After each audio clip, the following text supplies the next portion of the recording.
जय हिंद साथियों, मैं हरिवंश आपका स्वागत करता हूँ। आशा करता हूँ आप बहुत अच्छे होंगे और अपनी पढ़ाई बहुत अच्छी तरीके से कर रहे होंगे। समय को न बर्बाद करते हुए हम अपने टॉपिक पर चलेंगे। कल हमने सेल्स की सेकंड क्लास अर्थात दूसरी क्लास में आपको कोशिका के बारे में बहुत सारी चीजें बताई। फर्स्ट क्लास में स्ट्रक्चर भी दिया। उसके आधार पर कल एक क्वेश्चन भी छोड़ा गया था आपके लिए और जिसका आपको कमेंट बॉक्स में जवाब देना था। चलिए आज की क्लास हम प्रारंभ करते हैं। हम स्टार्ट करेंगे आज की क्लास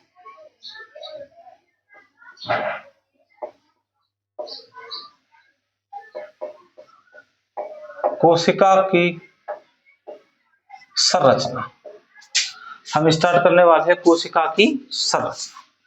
चलिए कोशिका की संरचना में अगर हम बात करें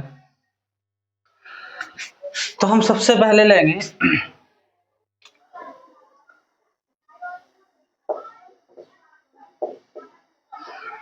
कोशिका भित्ति के बारे में पढ़ेंगे। हम सबसे पहले सेल वॉल,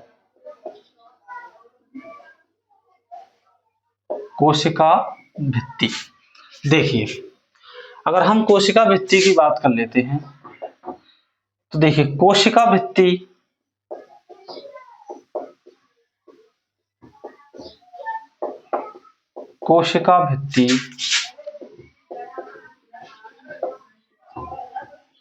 पादपों में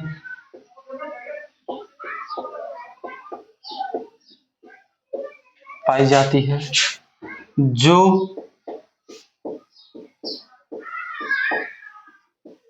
पादपों को आकार व आकृति प्रदान करने में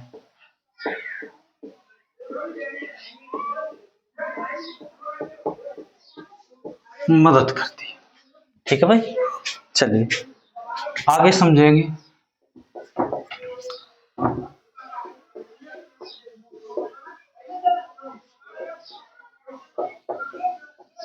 कोशिका भित्ति कठोर सेलुलोज की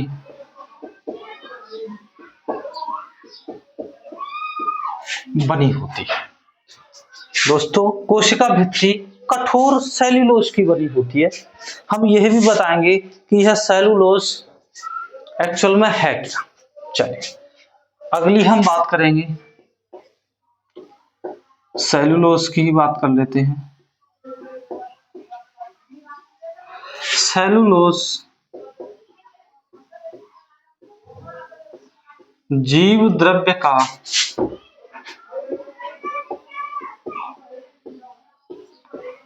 अवशिष्ट पदार्थ है। जैसे हर कोशिका के अंदर जीव द्रव्य होता है जिसमें सभी कोशिकांग तैरते हुए रहते हैं। इसी जीव द्रव्य के अंदर लगभग 90 से 95% पानी होता है। इसीलिए जीव द्रव्य की महत्वपूर्ण भूमिका कोशिका के अंदर बहुत है। अच्छा हम बात करें, देखिए यहां पर एक लाइन और नोट करेंगे आप। कवकों की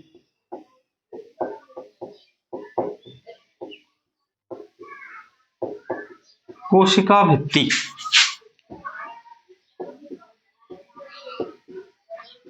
काइटिन वह सेलुलोज की होती है। काइटिन वह सेलुलोज की बनी होती है। देखिए ये सेलुलोज क्या है ये आप भी देख सकते हो। आपने अक्सर देखा होगा पेड़ के जब ऊपर वाले छिलके को निकालते हैं तो उसमें अंदर गुदे गुदे रेशे से होते हैं, वही सेलुलोज है। उसके अंदर ही सेल्स है, हालांकि आपको दिख नहीं सकती। उनको देखने के लिए हमें सूक्ष्मदर्शी की सहायता लेनी पड़ेगी। अच्छा अगला अगर हम बात कर लें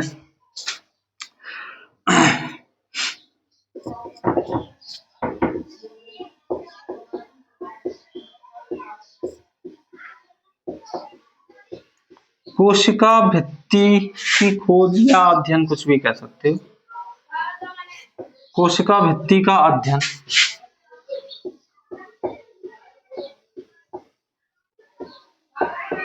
रॉबर्ट हुक ने सन 1665 में किया था। देखिए, इन्होंने जो मृत कोशिका की खोज की थी वह कोशिका भित्ति के रूप में ही की थी, क्योंकि इन्होंने जिस कोशिका सर्वप्रथम कोशिका की जो खोज की थी वो कहाँ की थी, एक कॉर्क लकड़ी की छाल में की थी, अर्थात पौधों में की थी, जिस कारण से वह कोशिका भित्ति थी। अच्छा, यहाँ पर एक रॉबर्ट हुक द्वारा एक बुक प्रकाशित हुई थी, या उन्होंने एक बुक लॉन्च की थी। क्या आप बता सकते हो उस बुक का क्या नाम था? अगर आपको पता है तो कमेंट बॉक्स में जरूर बताइएगा। देखिए, रॉबर्ट हुक के द्वारा प्रकाशित पुस्तक जिसमें ये बातें लिखी गई थी, क्या नाम था? माइक्रोग्राफिया। वेरी इंपॉर्टेंट बुक्स है, ये अक्सर पूछी जाती है। ये यहां तक हमने देखा कोशिका की संरचना में कोशिका भित्ति के बारे में। ठीक है भाई, अगर यहां तक समझ में आ गया है तो फिर हम आगे चलेंगे। आगे हम चर्चा करेंगे, इसको रफ कर लेता हूं, चाहो तो आप स्क्रीनशॉट लीजिए, ना तो आप हम कहेंगे आप साथ ही साथ नोट्स बनाते चलिए। चलिए आगे बात करेंगे हम।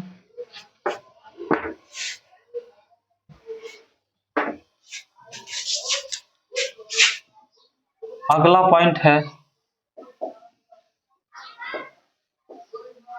जीव द्रव्य अर्थात प्रोटोप्लाज्म। देखिए, यह जो जीव द्रव्य है हम कह सकते हैं कि सेल्स में इसकी बहुत भूमिका है। अगर जीव द्रव्य ना हो तो आप ऐसे कह सकते हैं कि सेल्स कार्य कर ही नहीं पाएगी। भाई, जीव द्रव्य ही जैसे कि मान लीजिए यह सेल्स है, यह कोई कोशिका है। देखिए, यहां पर मान लो इसमें माइटोकॉन्ड्रिया है, ये लाइसोसोम है, ये राइबोसोम है, ये एंडोप्लाज्मिक रेटिकुलम है, ये गोल्जी बॉडी है, ये सेंट्रोसोम है, और ये तुम्हारा लवक है। इस तरह से ये आपका न्यूक्लियस अर्थात केंद्र। इस तरह से मान लो एक सेल्स के अंदर सभी कोशिकांग पाए जाते हैं। इन्हीं के मध्य भरा हुआ होता है लिक्विड अर्थात फ्लूइड, जिसे आप क्या कहते हैं, जीव द्रव्य। अब देखो, आप ऐसे समझिए, मान लीजिए इस पर यहां से कोई आघात हुआ अर्थात कोई फोर्स बल लगा, तो यह जो अंदर फ्लूइड भरा हुआ है ये कोशिका के जितने भी अंग है वहां तक आघात पहुंचने ही नहीं देगा। तो हम कह सकते हैं ये बाहरी आघातों से बचा। तथा हम जो भाग दौड़ करते हैं, कार्य करते हैं, चोट लगने पर जो हमारी सारी कोशिकाएं वो हलचल होती है, तो आपको नहीं लग रहा है एक दूसरे में टकरा कर आपस ही खत्म हो जाएगी? आपस में एक दूसरे से टकरा कर आपस में भी तो खत्म हो सकती हैं। इसी कारण से इस जीव द्रव्य का बहुत महत्वपूर्ण कार्य है। चलिए आगे हम बात करें, इसी के बारे में चर्चा करेंगे अभी हम।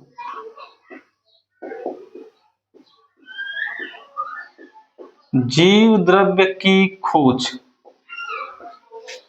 जीव द्रव्य की खोज 1835 में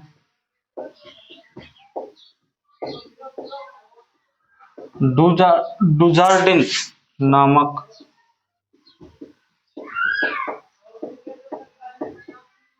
वैज्ञानिक ने की थी। ठीक है भाई, डुजार्डिन, या आप सीधे लिखिए डुजार्डिन ने की थी।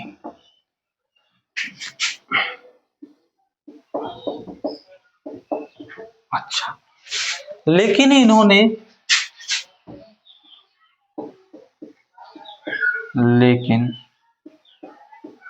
इसने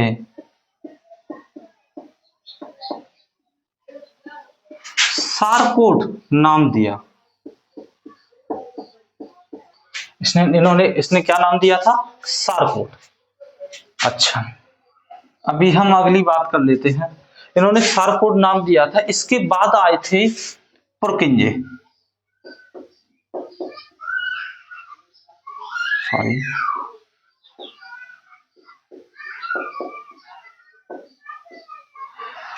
पुरकिंजे आए थे 1837 में। हम कह सकते हैं इन्होंने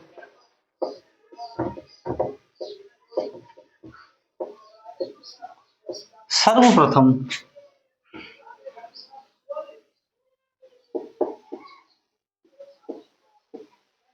जीव द्रव्य को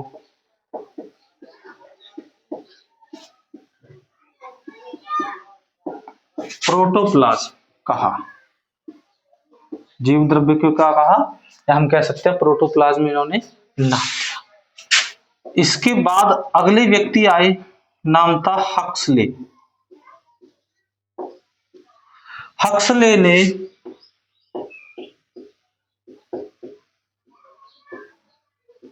जीव द्रव्य को जीवन का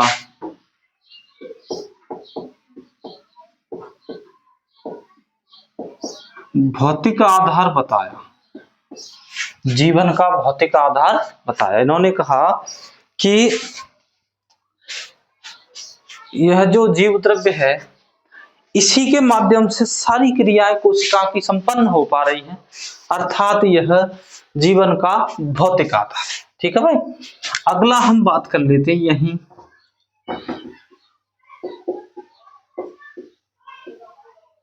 जीव द्रव्य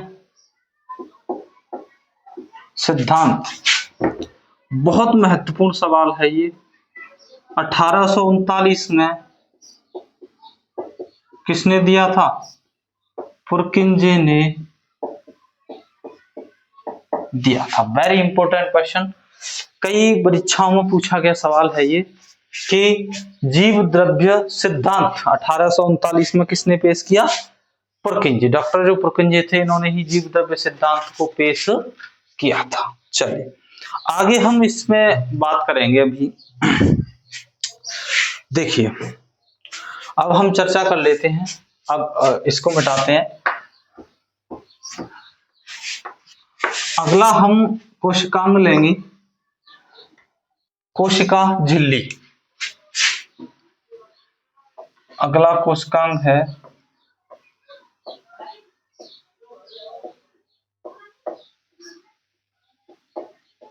कोशिका झिल्ली, सेल मेम्ब्रेन।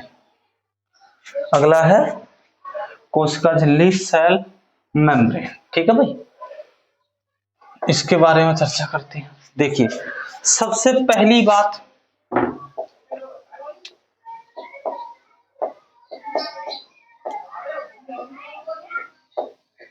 कोशिका झिल्ली का निर्माण, कोशिका झिल्ली का निर्माण प्रोटीन,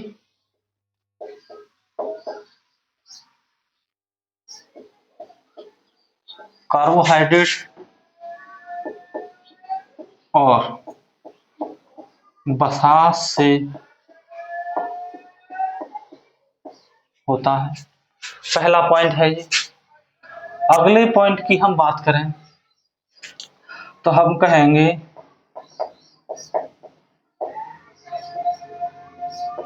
कोशिका झिल्ली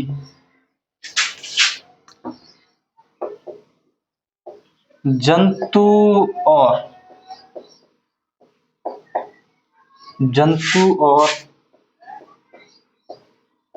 पादप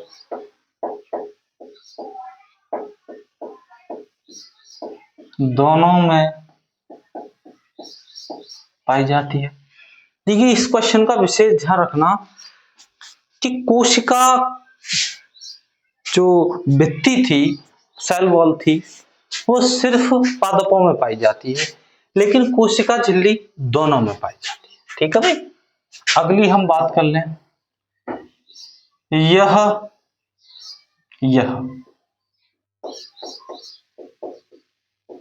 कोशिका का आकार वह नहीं आकार का निर्धारण करती है। ठीक है भाई। तथा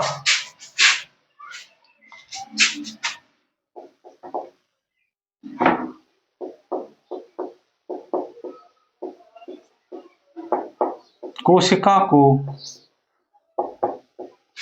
बाहरी आघातों से रक्षा प्रदान करती है। यहां तक समझ में आया है?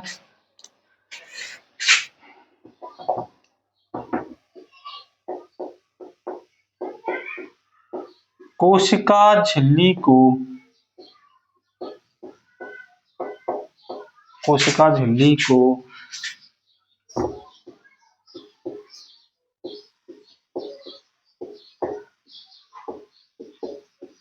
प्लाज्मा झिल्ली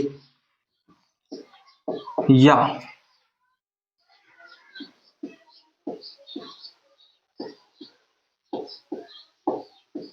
प्लाज्मा लेमा कहते हैं। ठीक है भाई। यहां तक अगर आपकी समझ में आ गया है तो हम फिर आगे चलते हैं। देखिए, कोशिका झिल्ली है, इसका काम है, देखिए ये दोनों में पाई जाती है। इसका काम है, सबसे पहला, कोशिका झिल्ली का निर्माण प्रोटीन, कार्बोहाइड्रेट और वसा से होता है। कोशिका झिल्ली जंतु और पादप दोनों में पाई जाती है। यह कोशिका का आकार निर्धारण करती है, कोशिका को बाहरी आघातों से रक्षा करती है। कोशिका झिल्ली को प्लाज्मा झिल्ली या प्लाज्मा लेमा कहते हैं। चलिए, यहां तक अगर आपकी समझ में आया है तो आगे बढ़ेंगे हम। आगे हम बात करें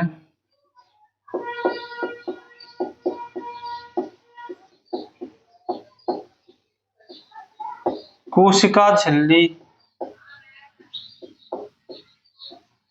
सिद्धांत। देखिए, कोशिका झिल्ली के कई सिद्धांत दिए गए। पहले सिद्धांत की अगर हम बात करें तो पहला सिद्धांत दिया था डेनली और डेफसन ने। डेनली और डेफसन, ये सिद्धांत कब दिया था? 1935 के अंदर। ठीक है भाई। इन्होंने क्या कहा? तो इन्होंने कहा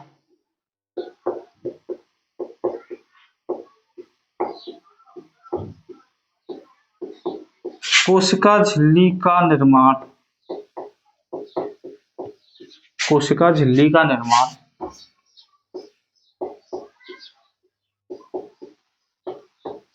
प्रोटीन की दो परत के मध्य, इन्होंने कहा कि प्रोटीन की दो परतों के मध्य एक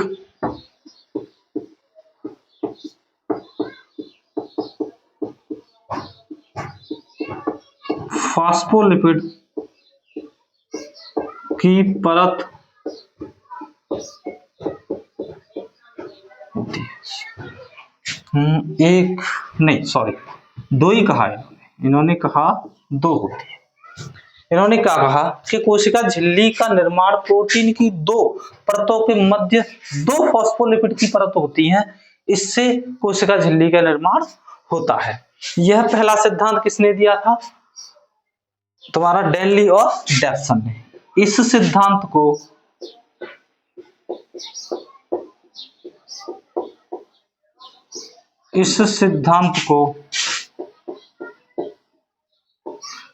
त्रिलेमियर का सिद्धांत कहा गया। ठीक है भाई। देखिए, डेनली और डेफसन ने जो 1935 में सिद्धांत दिया था, इन्होंने क्या कहा था कि कोशिका झिल्ली का निर्माण प्रोटीन की दो परतों के मध्य फॉस्फोलिपिड होता है, प्रोटीन जब फॉस्फोलिपिड होता है, प्रोटीन जब वो वसा से क्रिया करेगी तब जाके बनता है फॉस्फोलिपिड। ठीक है भाई, इन्होंने यह सिद्धांत दिया। देखिए कोशिका झिल्ली के 3 सिद्धांत मौजूद है। पहला सिद्धांत हमने पढ़ा, अब हमें ये रफ करना पड़ेगा।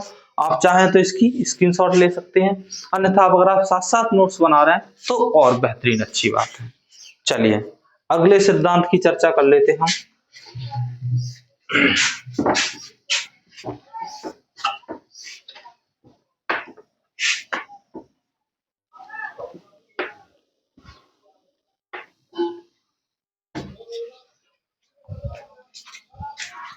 अगला सेकंड नंबर, दूसरा कोशिका सिद्धांत दिया था रॉबर्टसन द्वारा। ये दिया था 1959 में। इसे कहा गया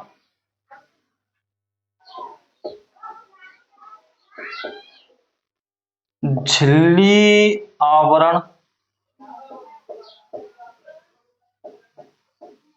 सिद्धांत। इसे क्या नाम दिया? झिल्ली आवरण सिद्धांत। इन्होंने क्या कहा? तो इन्होंने कहा कोशिका झिल्ली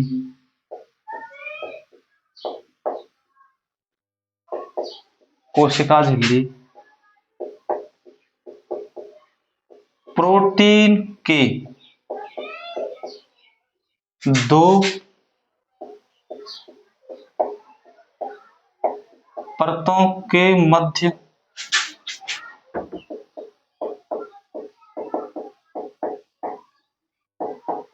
फॉस्फोलिपिड की एक परत होती है।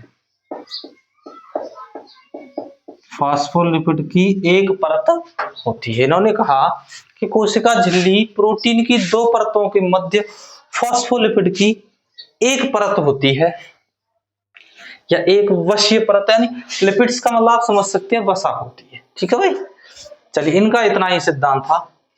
अगली हम बात करें इन दोनों के सिद्धांत के बाद जो तीसरा सिद्धांत था वो था आपका सिंगर एवं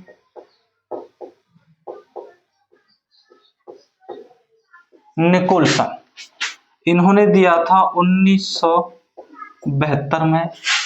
इनके सिद्धांत को कहा गया तरल मोज़ेक मॉडल। अब देखिए आप गौर करना, सबसे ज्यादा चर्चा में यही रहता है। आपको अक्सर वनडे एग्जाम की किताबों में सिर्फ यही एक लिखा हुआ मिलेगा। कारण यह है कि यह जो सिंगर और निकोल्सन ने दिया था 1972 में, इसमें जो रॉबर्टसन और डेनली और डेप्सन के सिद्धांत थे वो दोनों की चर्चा इसमें ऑलरेडी थी। इस कारण से इसको ज्यादा मान्यता प्राप्त की। इसमें क्या कहा? इसमें कहा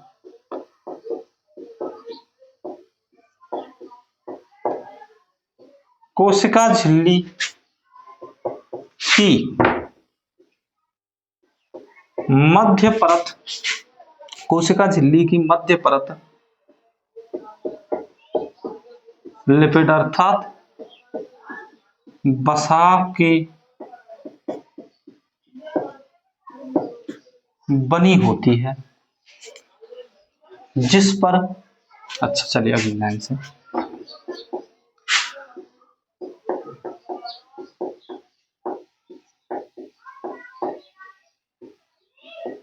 कोशिका झिल्ली के चारों तरफ प्रोटीन का आवरण होता है। इन्होंने कहा कि कोशिका झिल्ली की मध्य परत लिपिड्स अर्थात वसा से बनी होती है, और कोशिका झिल्ली के चारों तरफ, या हम कह सकते हैं पूरा आवरण उसके ऊपर किसका बना होता है? प्रोटीन। अगली हम बात करें तो अगली इन्होंने कहा प्रोटीन शर्करा। अब देखिए शर्करा आप समझेंगे, शर्करा होती है ग्लूकोज। इन्होंने कहा प्रोटीन शर्करा के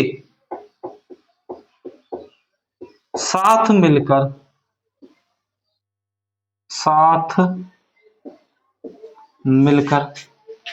ग्लाइकोप्रोटीन, साथ मिलकर ग्लाइकोप्रोटीन का निर्माण करती है। आगे कहा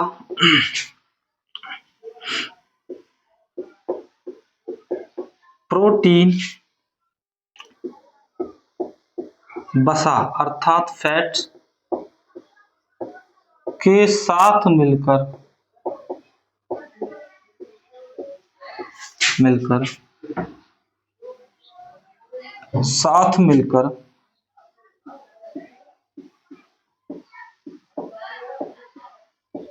ग्लाइकोलिपिड्स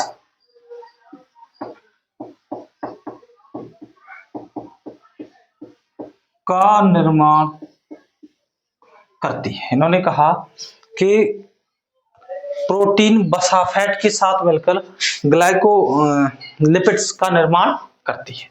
ये चर्चा इन्होंने किसने कहा? तुम्हारे कोशिका सिद्धांत में सिंगर व निकोल्सन। अगली हम बात करें, इन्होंने ही कहा था कोशिका झिल्ली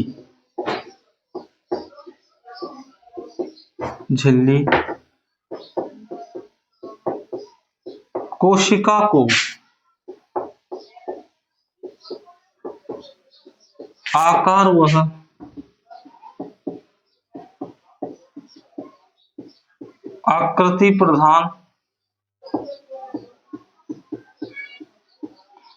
आकृति प्रदान करती है। तथा अगला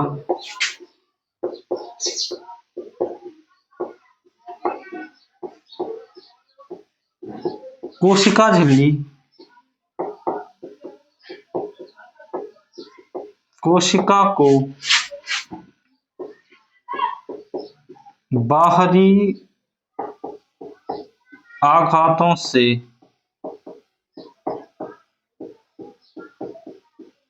रक्षा करती है। यह बात हुई। अब आप एक चीज गौर करिए, क्या डेनली व डेफसन का सिद्धांत कहें या रॉबर्टसन का सिद्धांत कहें, जो सिंगर व निकोल्सन का सिद्धांत है उसके अंदर इन दोनों की चीजें पहले से उपस्थित है, जिस कारण से सिंगर व निकोल्सन के सिद्धांत को अधिक मान्यता प्राप्त मिली। ठीक है। अगली हम बात करते हैं, तो हम यहां कह सकते हैं, एक लाइन और नोट करेंगे, कोशिका में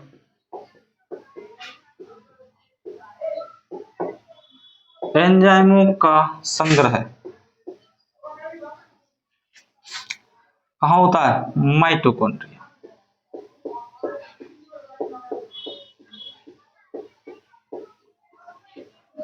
माइटोकॉन्ड्रिया में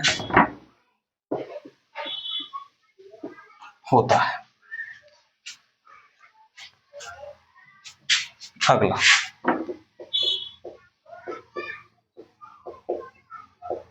कोशिका झिल्ली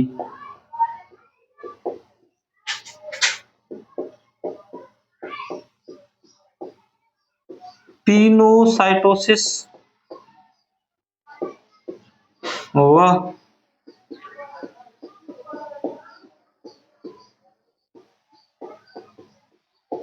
फैगोसाइटिसिस, पिनोसाइटोसिस व फैगोसाइटिसिस की सहायता से पदार्थों का आदान प्रदान करती है, की सहायता से पदार्थों का आदान प्रदान करती है। ये इतनी बात अगर आपकी समझ में आई है, देखिए इन्होंने क्या कहा, सिंगर व निकोल्सन ने जो 1972 में तरल मोज़ेक मॉडल दिया, उसमें कहा गया कोशिका झिल्ली की मध्य परत लिपिड व वसा की बनी होती है। कोशिका झिल्ली के चारों तरफ प्रोटीन का आवरण होता है। प्रोटीन अर्थात शर्करा, ग्लूकोज, प्रोटीन शर्करा के साथ मिलकर, यानी हम कह सकते हैं ग्लूकोज के साथ मिलकर ग्लाइकोप्रोटीन बनाती है, जबकि प्रोटीन वसा फैट के साथ मिलकर ग्लाइकोलिपिड्स का निर्माण करती है। अब देख पा रहे होंगे यहाँ प्रोटीन और यहाँ लिपिड्स है। कोशिका झिल्ली कोशिका को आकार व आकृति प्रदान करती है। कोशिका झिल्ली कोशिका को बाहरी आघातों से रक्षा करती है। कोशिका में एंजाइमों का संग्रह माइटोकॉन्ड्रिया में होता है। कोशिका झिल्ली पिनोसाइटोसिस व फागोसाइटोसिस की सहायता से वस्तुओं का आदान प्रदान या हम कह सकते हैं अंदर बाहर जाने के लिए सहायता करती है। यानी कौन सा पदार्थ कोशिका के अंदर लेना है और कौन सा पदार्थ बाहर लेना है। जैसे कि आपने अक्सर देखा होगा, मान लीजिए हमने जो खाना खाया उसमें कुछ बैक्टीरिया या कोई कीटाणु जीवाणु चले गए, तो उनका निर्धारण करेगी और उनको बाहर ही निकाल देगी, जिसके कारण रोग प्रतिरोधक क्षमता उत्पन्न होगी और उन्हें नष्ट कर देगी। लेकिन यह जो सभी, मैं कहूं कि जितने भी कोशिकांग हैं, या हम ऐसे कह सकते हैं कि कोशिका का दिमाग कौन होता है, तो कोशिका का दिमाग जो होता है वो कहते हैं केंद्रक। कोशिका का दिमाग किसे कहते हैं, केंद्रक। अब देखो कुछ ऐसे वायरस होते हैं, जैसे हम बात कर रहे हैं तुम्हारा कोरोना वायरस। कोरोना वायरस ने क्या किया, जैसे यहां पर थोड़ा सा बताएंगे। जैसे मान लीजिए यह कोशिका है, यह इसमें माइटोकॉन्ड्रिया है, यह lysosome, ribosome, endoplasmic reticulum, Golgi body, centrosome, लवक, और यह है आपका केंद्र। अब देखो जैसे ही कोरोना वायरस आएगा तो वह कहां अटैक करेगा, केंद्रक। केंद्रक इन सभी को ऑर्डर करता है, नियंत्रण करता है कि भाई आपको अपना काम किस तरह करना है, कब करना है, कब नहीं करना है। जैसे हम बात करें, माइटोकॉन्ड्रिया का काम होता है ऑक्सीशोषण करना, ऑक्सीशोषण करके ऑक्सीजन का निर्माण करना, जो सभी अंगों को ऑक्सीजन पहुंचाना। जिस तरह से हमें खाना खाने के बाद एकदम से ऊर्जा मिलती है और हम एकदम तंदुरुस्त हो जाते हैं। खाना खाने से पहले ढीले ढीले रहते हैं, एकदम खाना मिला तंदुरुस्त हो गए। इसका कारण क्या है, जैसे ही हमने खाना खाया तो क्या हुआ, देखिए खाना खाया, लाइसोसोम में गया, लाइसोसोम में बहुत सारे एंजाइम उपस्थित होते हैं जिन्होंने खाने को पचा दिया। लाइसोसोम के बाद जैसे ही खाना पचा तो माइटोकॉन्ड्रिया ने उसमें से ऊर्जा संग्रहित करके, अर्थात ऊर्जा का निर्माण करके एटीपी के रूप में सभी को ऊर्जा भेज दी, अर्थात सारे एक्टिव हो गए। जितने भी कोशिकांग थे सब एक्टिव हुए। तो राइबोसोम पे कुछ पैलेट्स कण पाए जाते हैं जो प्रोटीन का निर्माण करते हैं। इन्होंने प्रोटीन का निर्माण किया, शरीर बिल्डअप हुआ। उसके बाद एंडोप्लाज्मिक रेटिकुलम के पास गए तो एंडोप्लाज्मिक रेटिकुलम के दो हिस्से होते हैं। एक ऊपर वाला हिस्सा चिकना होता है जिसपे से वसा का निर्माण होता है, और निचले वाला हिस्सा दानेदार होता है जिससे प्रोटीन का निर्माण होता है। इसने दोनों का निर्माण किया तथा उनके पैकेजिंग बंडल बना दिए। उसके बाद गोल्जी बॉडी के पास गए। गोल्जी बॉडी ने जो देखे कि जो एंडोप्लाज्मिक रेटिकुलम अर्थात अंतःपरक जालिका ने जो बंडल बनाए हैं प्रोटीन व वसा के, उनको चेक करेगा कि क्या यह बंडल सही है, और उसके बाद तुरंत उनका क्या कर देगा, परिवहन करेगा, अर्थात शरीर के सभी अंगों तक पहुंचाने का काम करेगा। उसके बाद सेंट्रोसोम क्या करता है, कोशिका विभाजन में मदद करता है। और उसके बाद है आपका हमारा ये क्या लिखा था मैंने, अच्छा प्लास्टिड लिखा था ये, ठीक है, लवक, प्लास्टिड। चलो इसको अभी, क्योंकि ये ज्यादातर पादप कोशिकाओं में पाया जाता है, रंग देने का कार्य करता है, इसको यहाँ पर रहने दीजिए। अच्छा हम बात करें, जैसे ही इस कोरोना वायरस ने कहाँ अटैक किया, कोरोना वायरस ने जब न्यूक्लियस पर अटैक किया तो इसके अंदर न्यूक्लियस के अंदर जो डीएनए पाया जाता है, जो सबको इंगित करता है, सबको इंडिकेट करता है कि तुम अपना अपना ये काम करो, तो यह इसको पता ही नहीं चलेगा, इसको यह भ्रमित कर देगा और ये सेंट्रोसोम से कहेगा कि हाँ भाई आप जल्दी से जल्दी कोशिका विभाजन करिए। इसको नहीं पता कि एक्चुअल में वो विभाजन किसका हो रहा है, कोरोना का। अर्थात हमारे अंदर एक कोरोना गया, एक वायरस, थोड़ी सी ही देर में उसके हजारों फोटोकॉपी अर्थात हजारों कोरोना वायरस बन गए, जिसके कारण तुम्हारा एंडोप्लाज्मिक रेटिकुलम है, गोल्जी बॉडी है, इनकी पैकेजिंग कर करके सब जगह पहुंचा देगा। अर्थात थोड़े से ही समय में कोरोना वायरस पूरे ही शरीर में फैल जाएगा। अर्थात हम किसी भी दवाई से सही नहीं होते, बल्कि दवाई हमारे अंदर रोग प्रतिरोधक क्षमता को एक्टिव करती है। उस एक्टिव के कारण जो हमारे अंदर रोग प्रतिरोधक क्षमता है वो उसे लड़ती है और खत्म कर देती है, उससे ठीक होते हैं। ठीक है भाई, अगर यहाँ तक की बातें आपकी समझ में आ गई हैं तो आप चाहे तो इसका स्क्रीनशॉट ले सकते हैं। अच्छा, मैं आपसे यहाँ पर कुछ थोड़ा 1-2 मिनट लूंगा आपकी। देखिए, मैं कहूँ कि मैं जो आपको पढ़ा रहा हूँ ये तो आपको पढ़ने के बाद ही पता चलेगा कि एक्चुअल में ये आपके लिए सही है या गलत है। देखिए, हो सकता है हम यहाँ पर आपको जो दे पा रहे हैं वो आपकी परीक्षा के पॉइंट ऑफ व्यू से बहुत अच्छा साबित होगा, ये मैं आपको गारंटी देता हूँ। आप लगातार मेहनत करते रहिए, पढ़ते रहिए। देखिए, आप उस चीज पर मत जाना कि डिजिटल बोर्ड है या डिजिटल बोर्ड नहीं है।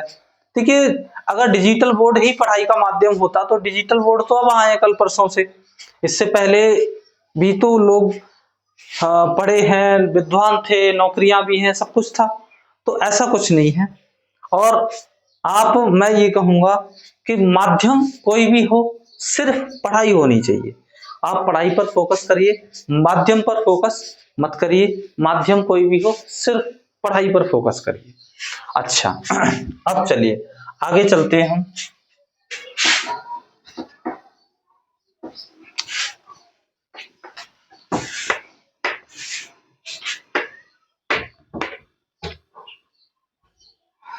आगे हम बात करेंगे माइटोकॉन्ड्रिया। अगला जो कोशिकांग है नाम है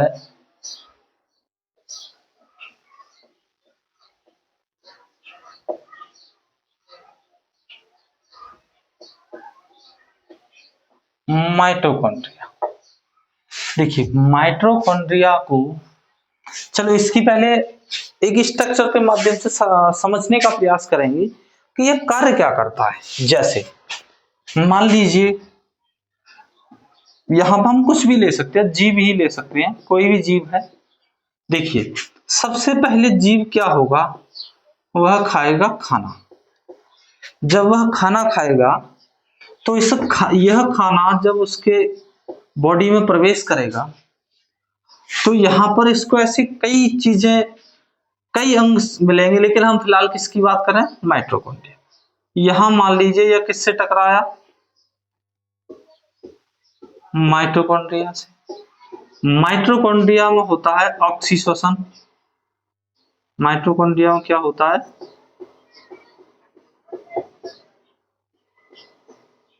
ऑक्सीश्वसन। ऑक्सीश्वसन के माध्यम से यह, इसके अंदर एंजाइम भी उपस्थित होते हैं, क्योंकि अभी मैंने बताया एंजाइमों का संग्रह कहाँ होता है, माइटोकॉन्ड्रिया। देखिए, माइटोकॉन्ड्रिया इसी ऊर्जा से क्या बनाएगा, एटीपी के रूप में इस ऊर्जा का संग्रह करेगा। एटीपी को कहते हैं एडिनोसिन ट्राइफॉस्फेट। यह जब ऊर्जा एटीपी के रूप में संग्रहित हो जाएगी, तब इसी ऊर्जा को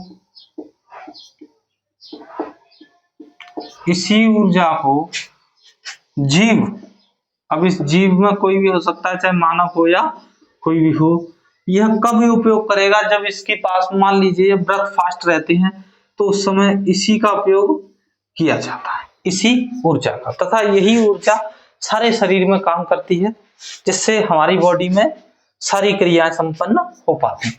हम कहें क्या इस खाने में सिर्फ खाना गया होगा, जी नहीं, इसके अंदर आपने पानी भी लिया, खाने में कुछ पदार्थ भी खाया होगा, जो भी खाया हो, इसके अंदर क्या हम कह सकते हैं जीवाणु प्रवेश नहीं किया होगा, जी सब बिल्कुल गया होगा। क्या हो सकता है वायरस भी गया हो, बिल्कुल। जब ये सारी चीजें इसमें गई होंगी तो आपने देखा होगा कि शरीर में कुछ और भी अंग मौजूद होते हैं, जिनमें हम बात करें लाइसोसोम के बारे में। देखिए, लाइसोसोम में भी एंजाइम उपस्थित होते हैं, जिनका कार्य होता है खाने के साथ वो आए हुए जीवाणु व वायरस को नष्ट करना। जैसे ये जीवाणु वायरस गए तो किसको पता चली होगी? तो भैया यहाँ पर न्यूक्लियस अर्थात केंद्रक को पता चली होगी कि भाई इसके साथ खाने में कुछ एक्स्ट्रा भी चीजें आई हैं जो खतरनाक है। तो उन्होंने तुरंत लाइसोसोम को ऑर्डर दिया और लाइसोसोम ने किसको खत्म किया? जीवाणु और वायरस को। लेकिन कभी कभी क्या होता है कि वायरस इतना खतरनाक होता है कि केंद्रक को भ्रमित कर देता है। जब ये केंद्रक को भ्रमित कर देता है तो लाइसोसोम इनको खत्म करने के चक्कर में कभी कभी अर्थात जब इन पर एंजाइम छिड़कने का कार्य करता है लेकिन इसको भ्रमित कर देता है, तो ये इससे अब ऐसे कह सकते मना ही कर देगा और वो सारा जो एंजाइम है वो खुद के ऊपर ही रह जाने के कारण यहाँ पर खुद ही लाइसोसोम नष्ट हो जाएगा। इसीलिए लाइसोसोम को क्या कहा जाता है? कोशिका की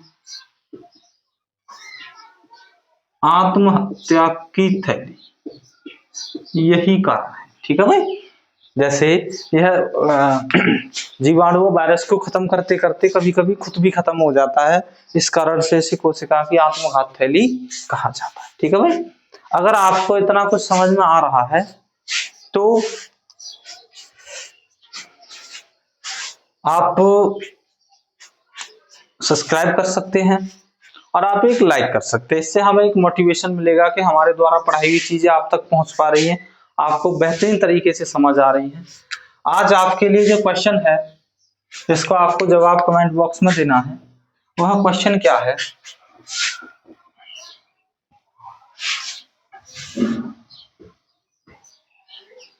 क्वेश्चन है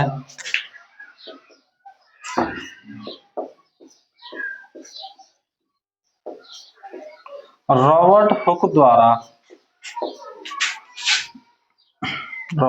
द्वारा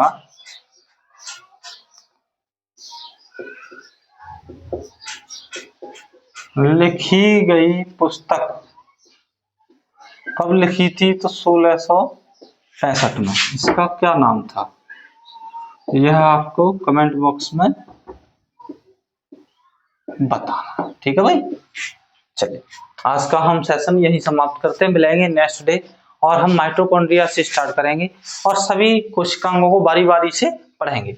आप कभी भी ये मत सोचना कि यहाँ क्लासें, हो सकता है पूरे सेल्स के अंदर आपकी 8 से 10 क्लास हो, लेकिन 8 से 10 क्लासों का आपको मिलेगा यहाँ पर, वह बेहतरीन कंटेंट दिया जाएगा आपको। आप तैयारी करते रहिए और लगे रहिए बेहतरीन तैयारी के साथ, ताकि आपको सफलता जल्दी से जल्दी मिल सके। आज के लिए जय हिंद, जय भारत।